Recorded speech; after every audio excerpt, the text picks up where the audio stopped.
Hi everyone, my name's Tommaso Wilkins and welcome to my YouTube channel. This is a video that I've wanted to make for a really long time, but I feel like God finally has me in the position to take that leap, to go for it, and to post my full testimony on YouTube. Because a lot of people know bits and pieces of the story, but I want this to be a raw, very vulnerable piece of content where I just share my life with you guys. This video is going to be my personal testimony and finding God in my relationship with Jesus Christ, as well as my story of battling and surviving stage 4 cancer. I'm 24 years old, I live in a small town in Northern California, been born and raised here my whole life, and I have 3 younger siblings. I'm the oldest in the family. And family has always been so important to me, and I'll dive deeper into that as we get further into this video, but I grew up playing a bunch of different sports: basketball, football, golf, rode dirt bikes, just very active. Anything outdoors, I was in on. My family and I didn't really go to church consistently. We were very much on and off. We'd have like that span of 3-4 weeks where we went and we were consistent, but then months would go by and we wouldn't go. Or we would go for Christmas and Easter, but we never had like this stretch of consistency where me as a child could really learn about the Word of God.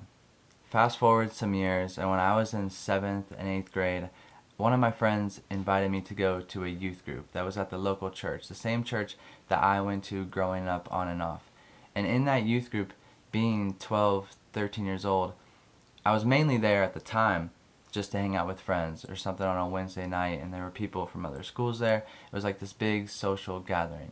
And as time went on, I began to slowly learn different Bible verses, different parts of the Bible, but my understanding was still so not there. I didn't understand. I didn't have God fully in my heart in that way. I would say I'm a Christian, I'm a believer, but just actions and things that I was doing as even just a 12, 13-year-old, it was not aligning with God. After 7th and 8th grade and going to that youth group for that period of time, once I got into high school, my focus shifted and I got consumed by so many different things. I started playing football, basketball, track. I just wanted to talk to girls, try to be popular, post on social media. My headspace was so much, oh, I'm in this big space. There's so many new kids. Because I went to a very small like graduating class in the 8th grade of like 45 kids. Like it was not this big, massive school. So getting to a high school with 2,000 was this like, oh my gosh, I want to like make a name for myself. So much pride and ego as a 14-year-old involved in that. And I ended up just really not thinking about how God felt about what I was doing, the sins that I would fall into. It was very much like just on the back burner compared to how I was in the 7th and 8th grade.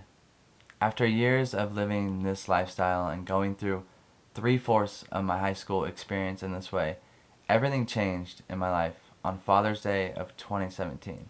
So to paint the picture, a few days prior to this happening, could have been more, maybe around a week before Father's Day, I went cliff jumping with some friends. There's a river spot, a high rock you can jump off of, something we did in the summer. This was the summer going into my senior year. And I jumped off this rock, and I remember climbing out and getting back to where we had like our little beach setup in a sense. And I just felt so lightheaded. Something had happened on that jump. I walked back to the car, drove home. I just passed out. I was asleep for so long. And I woke up with this massive headache. And then it was at this time where, might be TMI, but this really is important to the story. When I would go to the bathroom, it would be like completely just dark. Like, I'm just gonna leave it at that because it'll make sense in a second. I hope that didn't lose some people or gross you guys out, but I understand if it did. But for that few days of that happening, I just felt weaker and weaker and weaker. I knew something was up. And in my head, I didn't know what was going on. I didn't know what I ate, like what could be happening.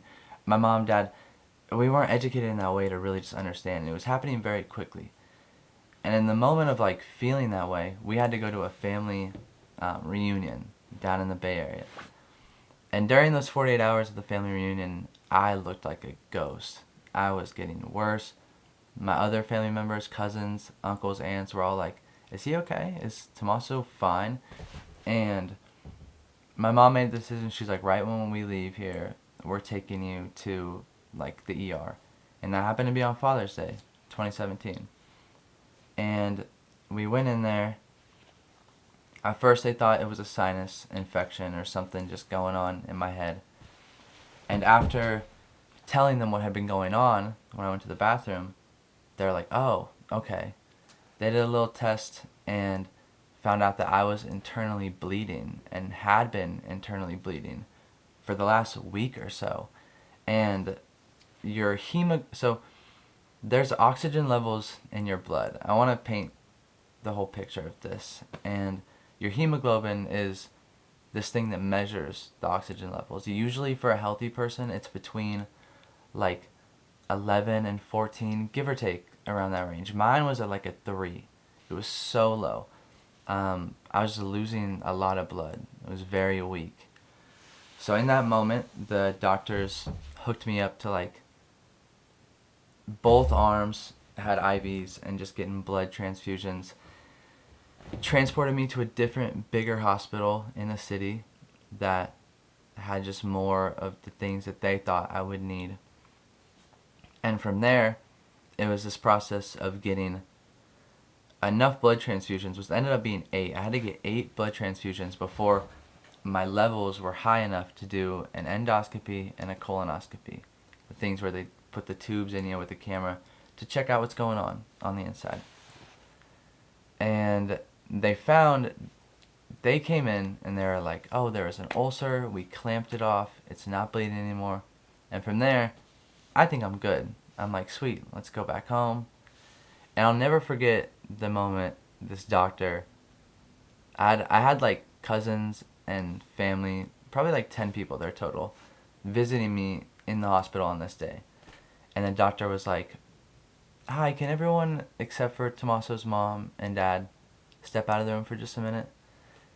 And my heart just like sunk. Like I knew, I was like, something is up. That doesn't happen. Usually they can talk to all of us. And from there, she went on to open up this file she had. And she was like, so this is a picture of a normal stomach. Very smooth canal, looked like a cave. And then she pulled another piece of paper out and said, this is your stomach. And it was the same cave, same picture, but with bumps all on the inside. And when she said that, she was like, there's so many of these, Tommaso, and it looks like it's been growing for a very long time. This isn't benign. Like, I'm sorry, but you have cancer. And just hearing that at 17, you can't really put it into the right words to describe how that feels.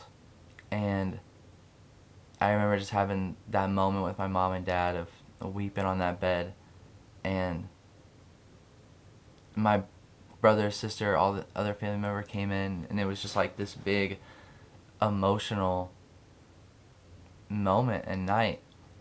And that's when, in the moment of such like scaredness and such like, feels like the worst news you could ever hear, there was a sense of like strength and peace.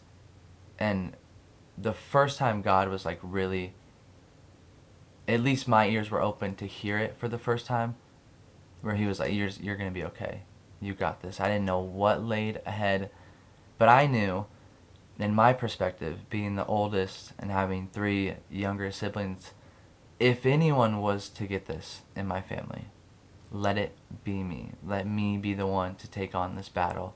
Let me be the warrior to fight this. And we're going to do it through family and faith. After that night with my family, the doctors told me that it could have been 3 types of cancer: sarcoma, lymphoma, or this very rare cancer called GIST, gastrointestinal stromal tumors. And sarcoma and lymphoma have these very low 30 to 25% survival rates. And GIST is so rare that there's not that much research done on it, but it sounded like they had something that was working better than the other cancers. So they ended up doing a biopsy, and for the next 2 days, we were just anxiously waiting, praying very hard that it was the best news that we could hear. And after that time, it ended up being just gastrointestinal stromal tumors, a very rare form of stomach cancer. After that, the doctors prescribed me to chemotherapy, and the chemotherapy over the next 2 months, I was on 2 of them, and neither of them worked. They didn't shrink the tumors, they didn't touch anything. They just made me feel sicker. And all this was happening over the summer, going into my senior year. And during that time, they wrote my story in the paper, and it was like this big thing throughout the whole town. And when I got back to school, so many questions, so many conversations that I had that I didn't understand and know really how to have. Like, things that were very uncomfortable for me to talk about, things that I was wrestling with every day.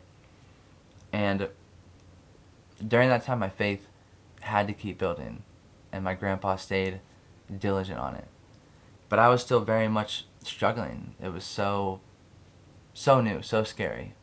And as much as I could try to act like I was good and be like, yeah, I got it, it's okay, we're going to be okay, on the inside I was freaking out. I was terrified.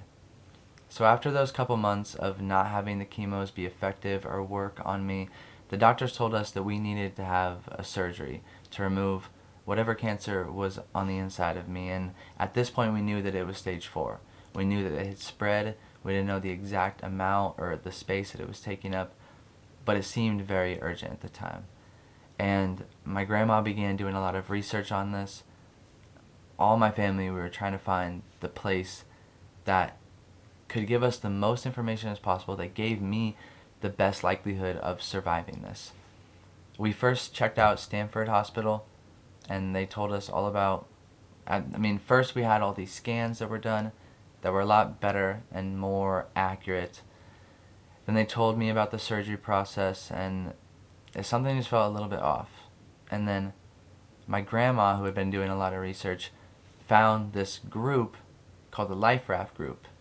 And she flew out with my little sister to San Diego, and they went to this conference, and they came back and they're like, this is who you need to go with, Tommaso. And from there, we made our first trip to San Diego, made the long drive as a family, and talked to this team of doctors that were so real and so blunt and right to the point, and really just told me, whether I wanted to hear it or not, what needed to be said. And we ended up going with them, and they told me, they were like, Tommaso, we really need to do this surgery.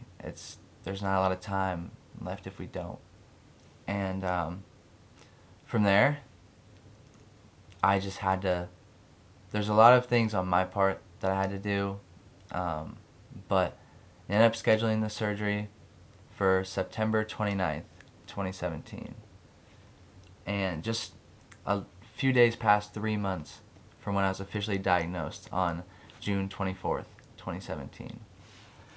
And we ended up raising some money through a group that helps out people with cancer, and usually kids in cancer, out of Ventura, California. It's called the Young and Brave Foundation, and they're amazing.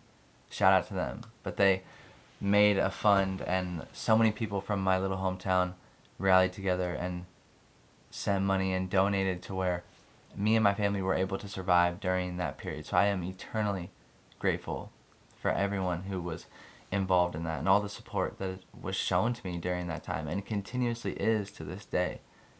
And I remember the morning of the surgery feeling so weirdly at peace. It was like I was still so new to my faith, still so many questions, still in this phase of like, God, why me? Why did this have to happen to me? I don't understand. I don't. But I know that you're a good God, and you have a plan for my life, and I'm trusting you in that. It's just very beginning of my faith journey. And the surgery ended up happening. They told me that it was going to be about a 6-hour surgery or so, 6 to 8, and they would remove 85% of my stomach, and then whatever other tumors were in other organs or around my body, they would remove everything that they can. And that was the plan. Fast forward to the end of the day, and my surgery ended up being 11 and a half hours. They removed my whole entire stomach. I live without a stomach, total gastrectomy at 17. They removed my gallbladder, my spleen, and my appendix, all in the same surgery. During the surgery, the doctors took my small intestine, which is what breaks down food after your stomach is finished breaking it down, and they pulled it up and sewed it to my esophagus. So that's how I digest food, because I know that's a question that I'm sure you guys have just from hearing that, and I've got that question so many times. And I wouldn't have understood it too, or even known if this didn't happen to me. But basically, it means that I need to eat more meals throughout the day, just smaller meals. I can't eat too big of meals, and I can't eat too fast. I gotta eat a little bit slower. I gotta really chew my food, and I have to stay away from certain things that I've learned over the years that hurt me. During the surgery, my left lung almost collapsed. My mom and family told me that around hour 8, hour 9, they were getting so scared, didn't know what was going on, and people from the doctor's team that were helping with the surgery had to come out and update them and everything. And I had groups of people across all of California and different places praying for me. My friends at school during that day were praying, and just whether I knew it or not, there were so many people that were really praying and hoping for the best outcome on that day. And the doctors did everything during that 11 and a half hours that they could do to save my life. And God truly had his hands on that team of doctors. I believe that with every ounce of my being, because one little snippet, one thing gone wrong, and I'm not there anymore. And it was the biggest blessing to survive that and get a second chance at this life at 17. After the surgery is where the recovery process began. Over the next 9 days in the hospital, which could have been a lot longer. The doctors really expected me to leave after 3 weeks, a month, but I stayed there for 9 days because I really wanted to get home. I really forced myself to get up and walk, and I had all these tubes coming at me, all these IVs. It was something out of like Grey's Anatomy or something you would see in shows and movies, and I was living it. I was so close to death, but God kept me here. And both my grandpas from both sides of the family were there. My aunt, who lived about an hour away, came. My grandmas, my mom, dad, younger brothers and sisters. It was like everyone rallied behind me for me to make it through this. And I think about it often, like how grateful I am for all of them. If you guys are watching and listening, I love you guys. But I really was this process of learning how to walk, learning how to feel all of this that was going on, and the beginning processes of also accepting it. Once I got home from the hospital and started to slowly introduce food, it was this process of trial and error. It was like, you need to eat something, see how it feels, start very slow, very light, and you're either going to be okay after you eat it, or you're going to be sick. And it was the very beginnings of me cutting out certain foods and learning the foods that worked for my body. And over those next couple months, as I was at home, I was on home hospital from school at the time. I had one of my favorite teachers bring me all my schoolwork and talk to me and help me, and amazing human.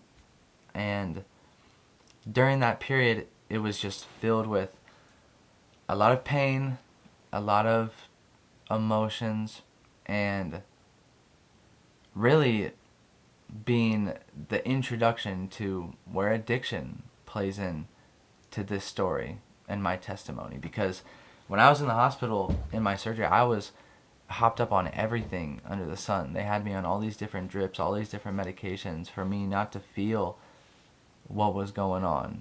And as a 17-year-old who had never experienced any of those things and was in as much pain as I was clicking that little button. I was trying to get as much of that as I could to cope with what was going on, whether it was emotional pain or physical pain.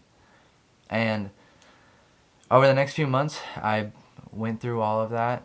I went back a few different times for scans and checkups to make sure that everything was good. And they removed everything, all the cancer except this little bit that was left in my liver, because they couldn't touch it. If they tried to remove it, it would have killed me. So they had to leave about 5 or 6 very small tumors, like little grains of salt. They were barely noticeable in my liver. So I would go back to check those. And then once I started feeling good enough, I went back to school my senior year. And my friends at school were so loving and kind and made that senior year special. I couldn't play football my senior year or lacrosse because of this, and the way that they honored me and showed love and respect for what I was going through was beautiful. I'll always be thankful to all those guys on both teams and both the coaches. And after that, I went back in February, and one of the tumors in my liver was big enough to where they needed to do something about it. It had grown substantially in the last 4 or 5 months. It was like the size of a nickel. And we did this procedure called a CERT procedure, which is they go in through your groin laparoscopically.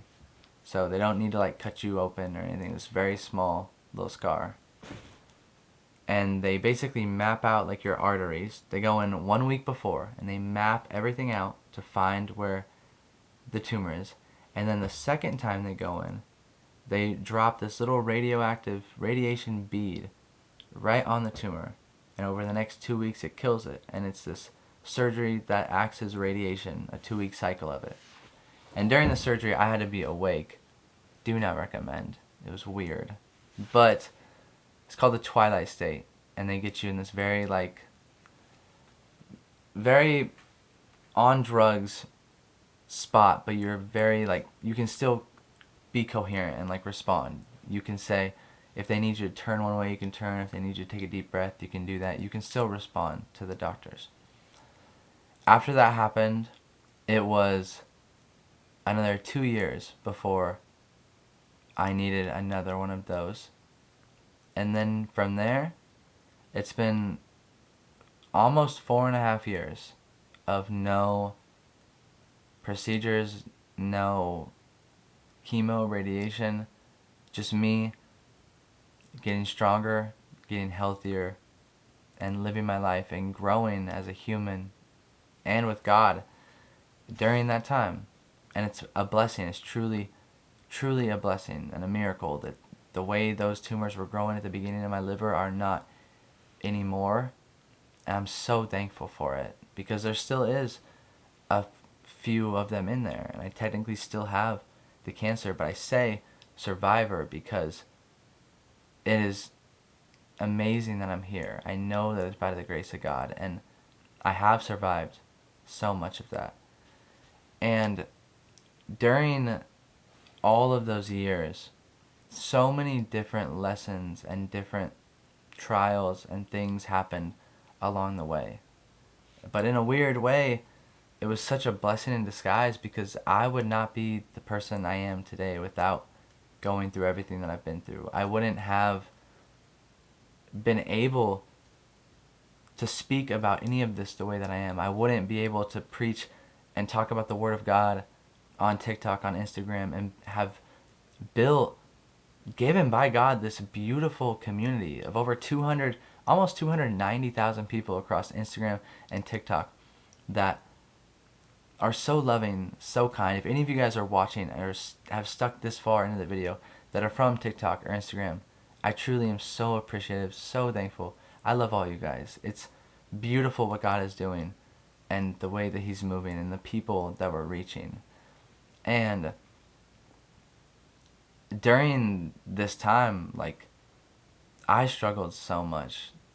I still struggle to this day with things. And the beauty of life is that we're constantly evolving, we're constantly growing. And if you're not, you're just slowly dying. I mean, you can't stay stagnant. You have to keep moving forward in this life. I struggle with addiction. Everything under the sun, honestly, after my surgery. Over the years, in the beginning of this, I struggled very much with pain pills, with marijuana, with nicotine. I never really drank because the way I really can't, which is a blessing. But those three were the ones I struggled so hugely with. And by the grace of God, those things don't have a grip and hold on my life anymore. And that is basically the cancer segment of my story and where I'm at. So any prayers regarding my health and healing, I'd very much appreciate, because I know there's still a little bit in there, but I have full trust and belief and faith in God that those will all be gone, removed, and my life can be a testimony for his goodness, which it very much already is, regardless what happens. So just taking it day by day and living. And now heading into the God portion and my faith of my testimony. And I know I shared little bits and pieces of it going in, but after the surgery and as I was recovering, man, was it up and down. There were so many times where, like, I would have a panic attack or an anxiety attack, or I would cry going to sleep, and I didn't know why all this was happening. I didn't understand why I was sick, and I questioned God so much, and my faith would have moments where it was strong, and then it would have moments where it was weak, and then I would fill it with these different distractions to kind of mask the way that I really felt on the inside. I didn't know how to surrender to God. I didn't know how to give him these worries, these fears that I was feeling. And I would end up getting into these relationships that would ultimately just distract me from the way that I was feeling, and wanting to find love and wanting to be heard and seen, and ultimately struggling also with feeling like a burden to the people around me and what I was going through. And it was very hard for me to communicate and talk about the way that I was feeling and accurately get it across while still not treating people badly or letting myself get angry. I struggled with anger for so long during that period, just snapping at the littlest things, getting upset with so many different things that would happen that were so out of my control, and wanting to control things, 'cause I felt like I was out of control.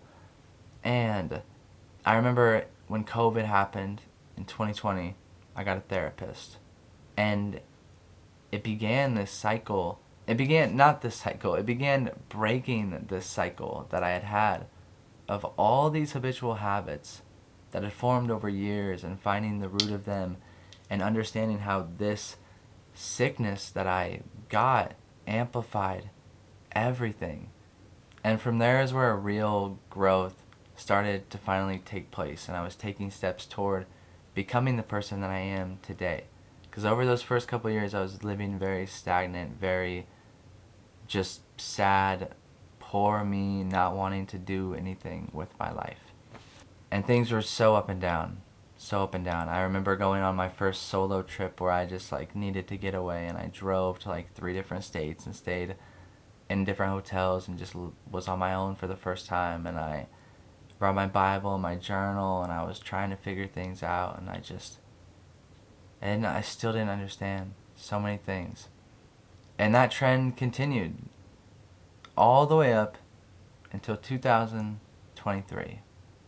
And in 2023, my grandma who did the original research to find the hospital that ended up saving my life. She was diagnosed with cancer, and her cancer was very aggressive and very fast acting. And when she got diagnosed, a lot of things shifted in my perspective. At the time of her getting sick and being diagnosed, I didn't know the severity of it. The way that they were talking about it, it seemed like she was going to be okay. She was going to do a round of chemo, and everything was going to be fine. And during this period is where I also discovered running, which we'll hear about in shortly, but has changed my life. And as those next couple months went on and I would get little updates, I ended up running my first half marathon. And during my half marathon is where something shifted. God touched my heart and opened up a door into my life that I had not even tried to kick open. Maybe it was touched a little bit, but God flew that door open on that run. It was like there was this ball that I had been cracking on and maybe making little cracks on the surface, and then it was just boom. I could see the inside. I saw so much of what was possible. I shouldn't have been able to do that run. I shouldn't be able to run 13 miles or to do these things that my body was not able to do. By the grace of God, He has given me the strength through Him to do these things. And I remember feeling so like anything is possible at the end of that race. And I called my grandpa and grandma, and over just the short span of a couple weeks from the last time communicating with them, my grandma looked a lot worse. And I remember in that moment being like, oh my goodness, you need to go see them now. And over the next month, I spent so much time with my grandma and grandpa. So many beautiful, good conversations to end that period of her life. And her faith is something that I am so and will continually be so inspired by for the rest of my life. And just watching her and my grandpa's relationship and the way that he would do absolutely anything for her. It's real, true love. And when I first got sick, I told my grandma that this would be a book one day. And she loved reading, writing, all of that. She got me a notebook that said, Tommaso, tell the world your story. And as she was passing away, the night before she passed away, actually, I remember promising her that I would write my book, that I would tell my story, and I would honor her in the midst of it. And this is one of the first steps in doing that. And after she passed, the time that I spent with my grandpa over that next month, basically living with him, me and him were like this. I love him. And he taught me so much, so many good conversations, so many questions that I had that he had the answers to. It was like I finally had like a spiritual mentor in my life that over the last month since the marathon, I had been really like, for the first time, fully diving into my faith, fully reading the word, comprehending it, taking notes, praying, worshiping. God was transforming my heart, transforming me from the inside out. And that's when everything started to shift on my faith journey. After that, in late October, I found what is now my church that I go to. And it was a youth group. One of my friends invited me to go. And from the first time that I went there, it felt like family. It felt like I had known these people for years. And it ended up just being what now is somewhere that I can go to, where a community that I didn't have. I struggled with loneliness. I struggled with feeling like I didn't belong for so many years during that period, and only had like my little core group of friends that were all working and living lives, and you don't see each other like you do in high school. But having 1 or 2 days a week where I could go see this group of people, so many of them, and have these beautiful conversations and grow in our relationships with Christ together and build in our faith and our knowledge and worship with them changed me so much. And it was beautiful. And I look forward to Thursdays and Sundays every week with them. And from then, I continued running as well. Running has helped me incredibly in my faith. When I run, I don't listen to my phone. I don't have any other distractions on. It's simply me and the Lord. I'm able to just clock out of everything else, have a full-on conversation with God, and feel incredible after. And the amount of things that I've written down in my notes from running is incredible. And fast forward, all the time spent running, right after my 24th birthday last year, I signed up for the California International Marathon in Sacramento to be my first full marathon. And I remember it scared me so much. I was so scared to do this race because 13 was incredibly hard. And that was half of that. So over the next 6 months, I built up strength and fitness and ran 5 days a week and continually put in the work. And on December 8th, 2024, I completed my first full marathon. And it is that little gold one back there. Completing that marathon was huge for me in my journey, in my life, me as a person, because it showed me and just strengthened my faith more that you can do all things through Christ who strengthens you, and that nothing is impossible to him who believes.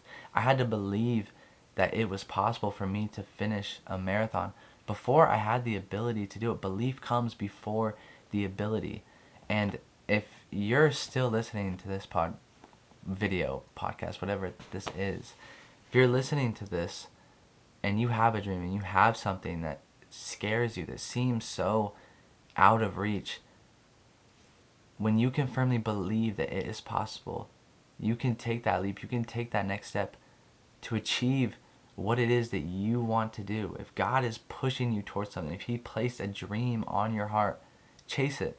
This life is so short in the grand scheme of things. It's a snap in the brink of time. And when you can realize that every day is a gift, then this perspective shift can happen where you begin to be so grateful for every single day that you have, because you realize that this is all could go away at any moment. Be grateful for the breath in your lungs, for the heartbeat in your chest, that you have a working mind, body, a soul and a spirit that God has given you to love him and to worship him. And when that perspective shift happens, life becomes so much more joyful. You begin to just thrive in a way that you would not have before. So if you're listening to this and you feel inspired by that little message right there, then go for it. I believe in you. God believes in you. He put that dream on your heart for a reason. And that's what led me to begin my journey of posting on social media. On January 1st, 2024, the first TikTok, or really video of me talking, where I knew that week prior that God had been putting it on my heart. He was like, Tommaso, share my word. I have been learning so much. My faith is getting so strong. And there's still so much I didn't know. I hadn't read the Bible front to back. I was not some scholar at it. I didn't go to school for biblical studies. There was a lot that I didn't know, but I knew that I had to take that leap. And I remember in the first video, January 1st, being like, this is day 1 of posting a Bible verse every day of 2024. That's what I set out. I want to do one Bible verse every day of 2024. And I said in the video, I was like, this would be like, my goal is to somehow, some way reach 1 million people with the Word of God. I think that'd be incredible. And God blew my expectations out of the water. Over 2024, I posted on TikTok for a year. I started posting my Instagram, the same videos from TikTok, on Instagram Reels the first day of July. So the last half of the year was on Instagram, half of the year on TikTok. I ended up combined on both the platforms reaching over 60 million people. And floored me. I'm blown away. It's like Ephesians 3:20 that says, "For God is able to do exceedingly abundantly more than we are able to ask or think is possible, according to the power that works in us." God can do so much more than what we think is even possible. Nothing is impossible for God. And that brings us to today, this current moment, me recording this video, talking to you guys. I am blessed to be here. I'm currently training for my first half Ironman race, which is a 70.3 race altogether, a 1.2 mile swim, a 56 mile bike ride, and a 13.1 mile half marathon race to finish off. All on the same day, all right after each other, in Oceanside, California on April 5th, 2025. I almost said 24. But I am blessed to be here to watch my youngest sister grow up, to be hopefully a role model to my other siblings, and be the light in everyone around me. That's the goal, to really show Jesus through me and to talk to people about him and help in any way that I can. And hopefully one of the videos that I make, or one thing, this video in a whole, can help someone and bring someone closer to the Lord and inspire someone to do something that they've always wanted to do, or motivate them to get out the door and go for a run, or to change the way that they feel about themselves or speak about themselves. Because the one who created heaven and earth, the one who knows you by your name and created you, has a beautiful plan for your life. You are fearfully and wonderfully made in the image of God. And I know it's easy to think that you're not worthy, that you're not loved, but you got to remind yourself that you are loved unconditionally, that Jesus Christ went up on the cross, took on all the sin of the world, past sin, present sin, future sin, so that we may not perish but live eternally with him and have everlasting life. And this is the start of a chapter of me posting videos like this and sharing my faith and what God puts on my heart on a deeper level. Because a lot of my TikToks, I mean, they're all like a couple minutes long. It's kind of just sharing the verse. There's been moments where I've been vulnerable and I've talked about experiences and things, but nothing like this, long form. And I don't know how long this video is going to be. I've been yapping for a while. I hope you guys have enjoyed it. But yeah, this is my testimony from stage 4 cancer to full marathon, to doing what I'm doing, to doing social media as my job, working in social media and doing my own social media. And just God is so good.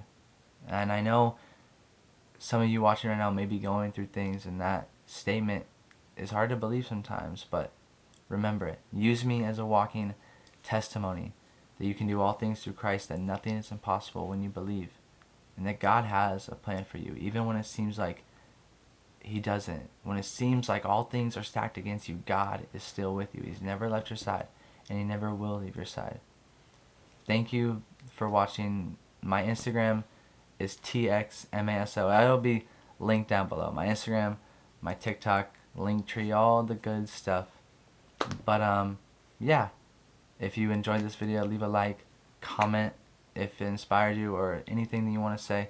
I'll reply to the comments, and subscribe, all that good stuff. But yes, thank you for watching. I hope you guys have a beautiful, blessed rest of your day, night, evening, morning, and I'll see you in the next video. Peace.